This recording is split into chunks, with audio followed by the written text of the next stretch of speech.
Does your grown-up have some keys on a keychain? Most adults carry around a bunch of keys. On my keychain, I have 3 keys for different locks in my home, another 3 keys for different doors at my office, a key to my car, plus a key to the art studio where I study in case I get there early. Those are a lot of keys, but I need them and use them often. Friendship is a bit like carrying keys on a keychain. You don't have to have just one. Different keys or friends can be relevant for different aspects of your life. But if you try to carry too many keys in your pocket at the same time, your pants could fall down. Yikes, that would not be good. Just like keys, you can't carry an unlimited number of friends. But there's also an important difference between keys and friends. You can just pick up a key and put it in your pocket. But friends get to decide if they want to be part of your life. Take a listen. Kids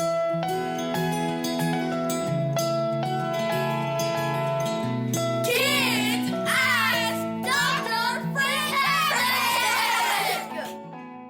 Hi there, I'm Dr. Eileen Kennedy Moore, also known as Dr. Friendtastic. I'm an author and clinical psychologist based in Princeton, New Jersey. Each week on the Kids Ask Dr. Friendtastic podcast, I answer a question from a kid about making and keeping friends.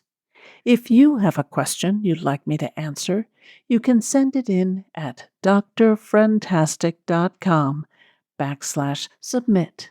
That's drfriendtastic.com/submit. Let's hear today's question. My name is Michael and I am 9 years old. My question is, can you be friends with anyone? Hi, Michael. Thanks for sending in your question. My first thought is that you might not want to be friends with everyone. It would be hard to be friends with someone you don't have anything in common with or don't interact with much.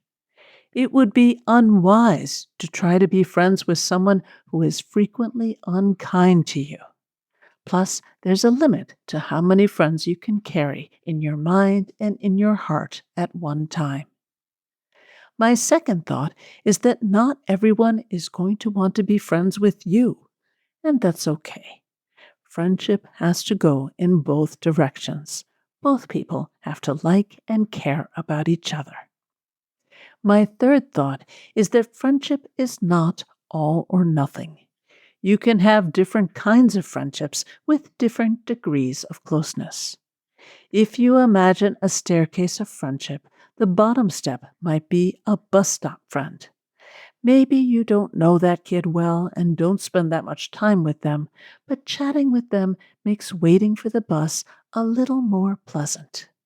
On higher steps, you might have a math class friend, or a soccer friend, or a neighbor friend.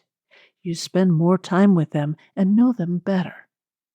At the top of the stairs, you might have a soulmate friend. That's a friendship where you know each other very well and care about each other deeply. You only get about 3 soulmate friends in your whole life, and I'm completely making up that number. But the point is that soulmate friends are rare.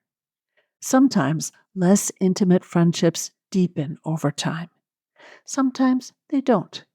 Either way is okay. Every level of friendship has value and adds to your life and theirs. You might also make new friends or have friendships fade as you change or they change or your situation changes. You can't be friends with everyone, but you can be friendly toward everyone. What does that mean? Well, every person has worth just because they're a person. Every person deserves to be treated with kindness. Even if someone is not your friend, the right thing to do is to be polite, to recognize that they have feelings just like you do, to assume that they have good intentions, and to try to be respectful even if you don't know them well or don't particularly like them. It's easy to be kind to people we like. When we're able to be kind to people who aren't our friends, that spreads peace in the world. This has been Kids Ask Dr. Friendtastic. You can learn even more about friendship through my funny and practical books for kids. Growing Friendships, a kid's guide to making and keeping friends, and Growing Feelings, a kid's guide to dealing with emotions about friends and other kids. They're available through your library or wherever you buy books. Parents, check out my online workshops for kids at workshops.eileenkennedymore.com.